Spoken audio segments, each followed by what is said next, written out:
যুক্ত হয়েছেন এখন নতুন জীবনের জন্য অভিনন্দন জানাই সার্জিস। আমরা খেয়াল করি যে গতকাল বিবিসি বাংলার একটা শিরোনাম ছিল যে ভাঙার ঘোষণা দিয়ে ধানমন্ডি ৩২ নম্বরে হামলা। তার আগেই আপনার সহকর্মী সহযোদ্ধাও আমরা এরকম বলতে পারি জনাব Hasnat Abdullah verified Facebook ID থেকে পোস্ট করেছিলেন আজ রাতে বাংলাদেশে ফেসিবাদের তীর্থভূমি মুক্ত হবে। আপনাদের সহকর্মী সমন্বয়ক ও সরকারি উপদেষ্টা আসিফ মাহমুদ সজীব ভুঁইয়া গতকাল ফেসবুকে পোস্ট করেছেন উৎসব হোক। আগেই ভগ্নস্তূপ হয়ে থাকা ৩২ নম্বরে বাড়ি ধূলিসাৎ করা যখন শেষ দিকে, তখন আপনার ফেসবুক পোস্ট আবু জাহেলের বাড়ি এখন পাবলিক টয়লেট। আপনার আগে আবার উপদেষ্টা মাহফুজ আলম ফেসবুক পোস্টে ভাঙার চেয়ে গড়ার দিকে মনোযোগ দেওয়ার আহ্বান জানিয়েছেন। গতকালকের ৩২ নম্বরে বুলডোজার অভিযানের ঘটনায় বৈষম্যবিরোধী ছাত্র আন্দোলন ও জাতীয় নাগরিক কমিটির অফিসিয়াল অবস্থান কি ছিল?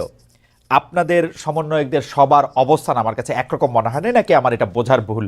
আপনি যদি একটু আমাকে পরিষ্কার করেন। যে যেমন আপনি আসার আগে আমি একটু সামারাইজ করি, জনাব রেজাল করিম রনি বলেছেন যে এইটা আরো আগেই ভাঙা দরকার ছিল, এটা ৫ আগস্টে এটা ভাঙা দরকার ছিল, গতকাল এটা অনেক দেরি হয়ে গিয়েছে। এটা ছিল মোটামুটি ওনার সার্বিক অবস্থান। উনি নিশ্চয়ই আবারও পরে বলবেন। জনাব সার্জিস আলম, আপনার কাছে একটু জানতে চাইব।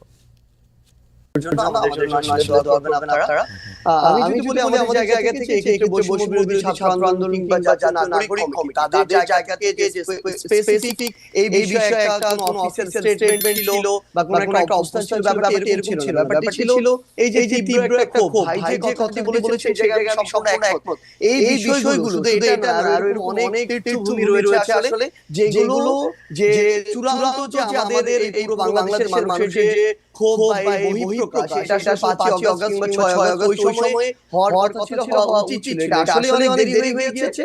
কিন্তু আমাদের জায়গা থেকে যদি আমরা বলি, গতকাল আমরা যেটা দেখেছি, ঘটনাটা এই সময় এভাবে হয়তো প্রত্যাশিত ছিল না, কিন্তু সবচেয়ে বড় কথা হচ্ছে এটা এক সময় প্রকাশিত হওয়ারই কথা ছিল। এবং এক্ষেত্রে সবচেয়ে বেশি আমার মনে হয় যে প্রভাবিত করেছে খুনি হাসিনা। যেই প্রভাবিত তিনি ওই ১৫-১৬ জুলাই করেছিলেন ওই গণভবনে বসে প্রেস কনফারেন্স করে, সেই প্রভাবিত তিনি এখন করছেন ভারতে বসে।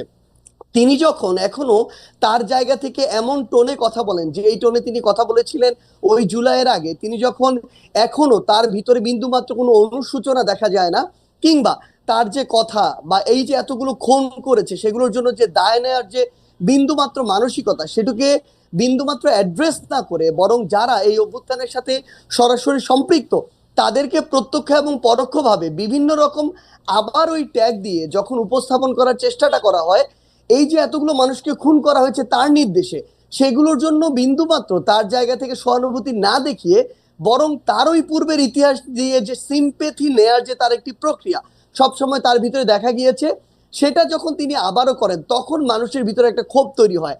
এত বড় একটি হত্যাযজ্ঞ ঘটানোর পরে তিনি যখন নতুন করে আবার ছাত্র সমাজের উদ্দেশ্যে এসে বক্তব্য দিতে চান, তখন মানুষের ভিতরে এই ক্ষোভটা সামগ্রিকভাবে তৈরি হয়। আপনি গতকালকে ওই ভিডিওগুলোতে দেখবেন, এখানে কিন্তু কোনো নির্দিষ্ট শ্রেণীর বা পেশার মানুষের কিংবা নির্দিষ্ট কোনো প্ল্যাটফর্মের মানুষের রিপ্রেজেন্টেশন ছিল না।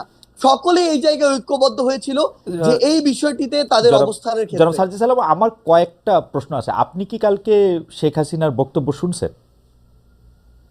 আমি তার বক্তব্যের আংশিক শুনেছি, যে আংশিক ক্লিপগুলো মানে কেন কেন কেন আমি একদমই একাডেমিক একটা জানতেছি, কেন শুনছেন?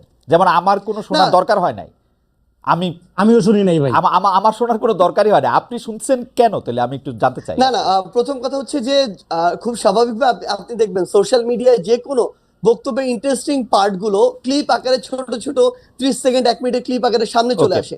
এরকম একটি ক্লিপ সামনে চলে এসেছিল, যেই জায়গায় ওই ক্লিপটি বিভিন্ন জায়গায় এসেছে, যেই ক্লিপটি আসলে এরকম করে রিপ্রেজেন্ট করছিল যে তিনি আবার ওই আগের আজকে থেকে 6-8 মাস আগে যেই কথাগুলো বলে তিনি 16 বছর কাটিয়েছিলেন, সেম সিম্প্যাথি নেওয়ার কথাগুলো তিনি আজকেও দাঁড়িয়ে বলছেন।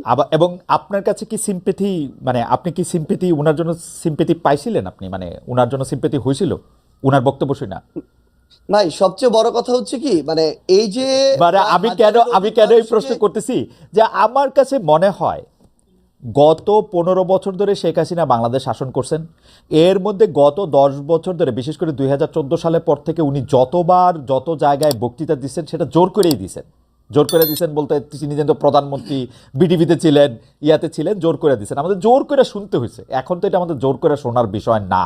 এবং উনার কি সেই প্রভাব, সেই ইনফ্লুয়েন্স মানে 100 ভাগের 1 ভাগও আছে যে আমরা ওইটার প্রতিক্রিয়ায় গিয়ে আরেকটা কাজ করে আসতে হবে? আপনার কাছে কি মনে হয় জনাব সার্জিস?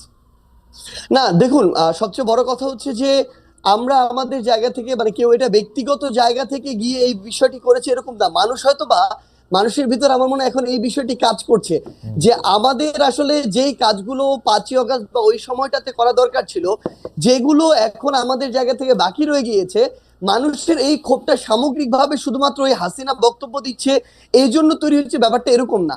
এই ক্ষোভের কিছু অংশ আমি যদি বলি একদম ফ্র্যাঙ্কলি, অন্তর্বর্তীকালীন সরকারের উপরেও আছে। এই অন্তর্বর্তীকালীন সরকার তাদের জায়গা থেকে এই খুনি যারা ছিল, যারা সরাসরি এই খুনগুলোর সাথে জড়িত, ছাত্রলীগ, আওয়ামী লীগ, যুবলীগের ক্যাডাররা বা কিছু কিছু পুলিশ সদস্য, যাদেরকে আসলে গ্রেফতার করে বিচারের আওতায় আনার কথা ছিল, দৃশ্যমান এরকম একটা বিচার আমাদের দেখার কথা ছিল, সেটি যখন দেখছে না মানুষের ভিতরে একটা ক্ষোভের উদ্গীরণ হচ্ছে। যখন দেখছে ছাত্রলীগ, যুবলীগ, আওয়ামী লীগের ওই ওই সদস্যরাই বিভিন্নভাবে বিভিন্ন দলের সাথে এখন যুক্ত হচ্ছে এবং আশ্রয় প্রশ্রয়ে তাদের চোখের সামনে দিয়ে হাঁটছে, তখন এই মানুষগুলোর ভিতরে আরেকটা ক্ষোভ তৈরি হচ্ছে। তখন এই মানুষগুলো এই সামগ্রিক ক্ষোভের একটি, আমার মনে হয় নতুন এখানে একটা ওকেশন পেয়েছিল, যে ওকেশনে গিয়ে অ্যাটেন্ড করে নিজের এই ক্ষোভটির উদ্গীরণ করেছে মানুষ। এইটা কি এরকম হইতে পারে জনাব সার্জিস আলম? ধরেন শেখ হাসিনার উপরে তো আপনার কন্ট্রোল নাই, আমারও কন্ট্রোল নাই। শেখ হাসিনা আরেকটা বক্তৃতা দিল, তারপরে গিয়ে কোন বাড়িটা ভাঙবেন? না দেখুন, এখানে শেখ হাসিনা অসংখ্য বক্তৃতা দিক আর একটা বক্তৃতা দিক, সেটা ফ্যাক্ট না।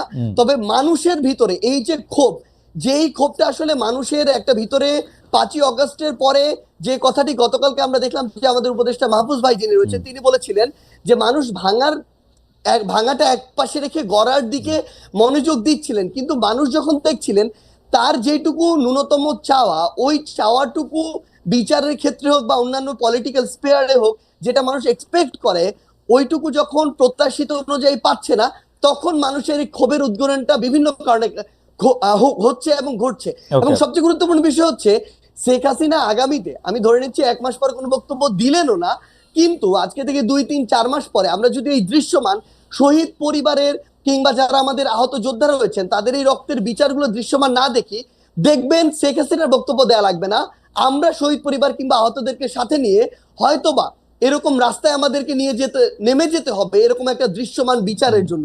তো এই জায়গাটা শুধুমাত্র শেখ হাসিনা দৃশ্যমান বিচার করার জন্য আপনারা আওয়ামী লীগের স্থাপনাগুলি বা আওয়ামী লীগের সাথে জড়িত জিনিসগুলি গিয়ে আপনারা ভাঙবেন।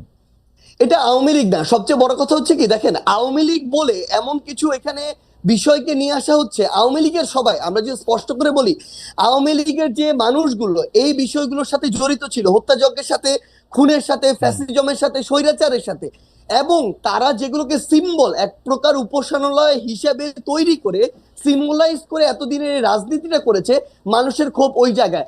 বাংলাদেশে আমি ধরে নিচ্ছি 20% মানুষ আওয়ামী লীগের সমর্থক ছিল, কই বাকি বাড়িগুলোতে তো গিয়ে হামলা করা হয়নি, ওই সমর্থকদের বাড়িতে গিয়ে কিন্তু হামলা করা হয়নি, কিন্তু এই ধানমন্ডি 32, ওই গণভবন কিংবা এই যে বিভিন্ন ভবনগুলোকে কেন্দ্র করে পুরো একটা উপাসনালয় হিসেবে প্রেজেন্ট করে এই যে রাজনীতি করা হয়েছে, মানুষের ক্ষোভটা ওই জায়গায়। এবং এটা স্পেসিফিক ভাবে দল হিসেবে আওয়ামী লীগ নয়, বরং স্পেসিফিক ভাবে কিছু প্রতিষ্ঠান বা উপাদান যেগুলোকে সামনে রেখে এতদিন আওয়ামী লীগ এই অত্যাচার নিপীড়নের রাজনীতিটা করেছে। ওকে।